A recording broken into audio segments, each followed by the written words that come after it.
David, I want to start with the local story today. The Namur Hippodrome project gets an injection of about 300 and some odd million from the federal government, specifically for water management infrastructure. Look, I'm sorry, but I'm going to play cynic here. I've seen this movie before. Do you think anything actually comes of this now? You heard the other mayors. I had Peter Malouf on earlier on as well. They have a concern here concerning specifically Cavendish. What do you think? I'm with you on this.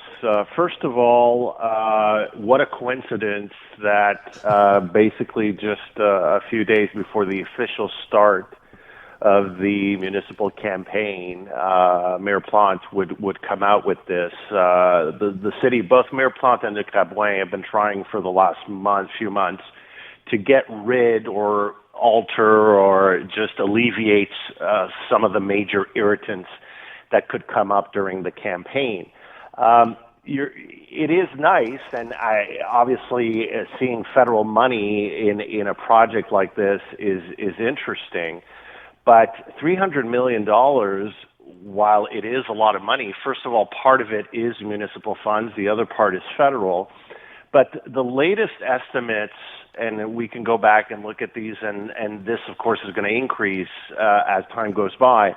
But just the basic infrastructure for the development, the entire development, we're talking about 20,000 homes, right?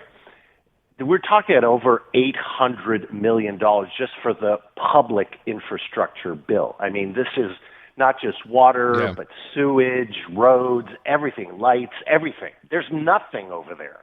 Everything has to be done from scratch.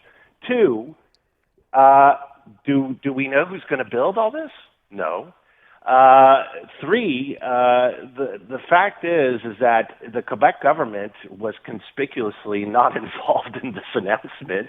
No big surprise there until you have a government in Quebec City and a government at City Hall that is interested in really developing bluebonnets, which means also Cavendish.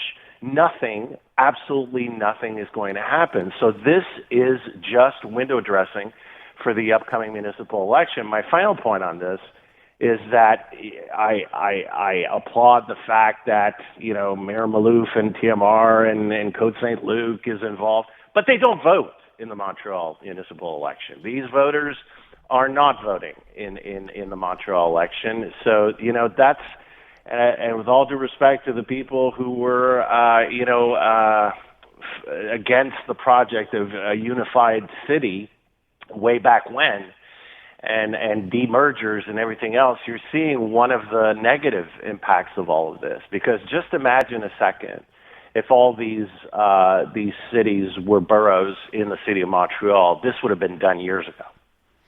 Interesting. Okay, I will ask the question, though, and I don't know if you heard Peter Malouf say this, where there have been businesses, there's an actual group, offering to pay on their own for a bridge so that the government's excuse of, well, we don't have enough money for this, is not even in play anymore. Does that make a difference? And I understand about who's voting and not voting, given these boroughs or not, but does that make a difference, do you think? Well, again, the total price tag for the entire public infrastructures that need to be built to allow for the development of bluebonnets is over $800 million.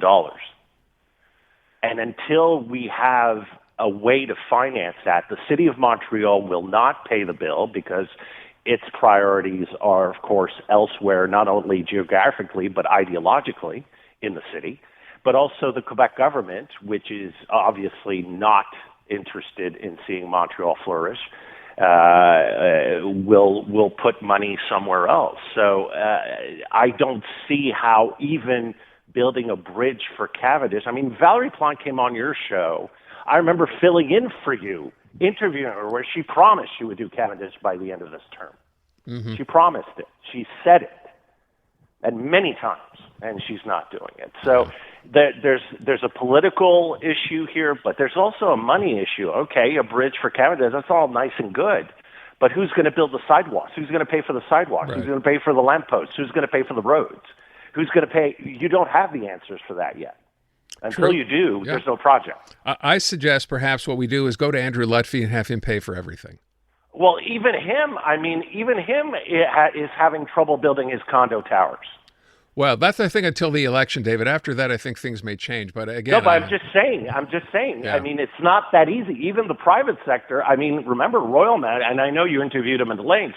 But I mean, even the original Royal Mount project was supposed to bring in some condo towers, and those aren't built because, again, there are municipal issues involved. By the way, this must be what you're referring to, right, David? We're doing Cavendish for sure. Yeah. There it is. I'm doing a T-shirt. No, but I mean, she promised it. She But David, she never said when. She just said, I'm doing it for sure. She didn't say when. Well, she's gone. She's gone November 2nd. Yeah. So she has between now and November 2nd to get it done. And I'm sure it'll happen that quickly. Of course. Okay, let's talk about the House of Commons. First day back. Pierre Poilievre there. Mark Carney there. From what you saw, heard, what'd you think? Well, nothing much. I mean, actually, you know, it's nice, it's funny, it's theater. But at the end of the day, this session is going to be defined by actually the news that we're going to get tomorrow and Wednesday. Tomorrow we're going to get Canadian inflation numbers. And last week we saw in the U.S., those numbers aren't good, 2.9% inflation in the U.S. And on Wednesday, we have the interest rate number from the Bank of Canada. And so those are going to be, I think, the defining, and I get the sense, you know, I don't know, I don't have any inside info on this, but postponing the budget, which everybody, you know, François-Philippe Champagne and the Prime Minister had said, you know, it's going to be in early October. This decision to postpone until November, I get the sense that it is linked to what we're going to learn this week and in the following weeks. A lot of economists are starting to talk about stagflation, something that old people like you and I have seen, remember back in the 70s, early 80s, where and there's a lot of signals that are showing this right now. And so I think what the Prime Minister is trying to do with his announcements, I mean, Longueuil yesterday, the housing project, a big housing development project for Longueuil, the Contrecoeur Port of Montreal extension, the high-speed rail, there's the support for aluminum, the aluminum industry in Quebec. I think right now what we're seeing is that there isn't a deal even remotely close with the U.S. He is not, Mark Carney will not sacrifice the sacred cows of supply management, softwood lumber, aluminum, or the Ontario car industry. So we're going to be in for a hard time, but at the same time, we're going to have to see some concrete results very quickly. That's going to be the challenge for Mark Carney. All these great announcements, good news, yes, and I don't think I don't think ordinary Canadians are preoccupied with deficits. They understand the situation. They want real action. But I think what we need to be very mindful of right now is the unemployment rate, which is creeping up, is at its highest level since 2010 for young people. And this is crisis level stuff here. So if we don't get employment turned around, especially for younger Quebecers and younger Canadians, soon, and that's going to be his challenge, we're going to see enormous problems, and so I you know, he has to start showing results as soon as possible, and I think that's why he's postponing the budget. Is the housing announcement today, obviously it's a step in the right direction. Do you put much credence in that? I do. I really think like the major infrastructure projects announcements, you know, like I said, the Port of Montreal extension in Contrecoeur is one of them, those first national interest projects. The other big one that's coming down the pike today, and it has huge impacts on Quebec and the Canadian economy, the Newfoundland and Labrador election campaign began today for October 19th, an October 19th vote.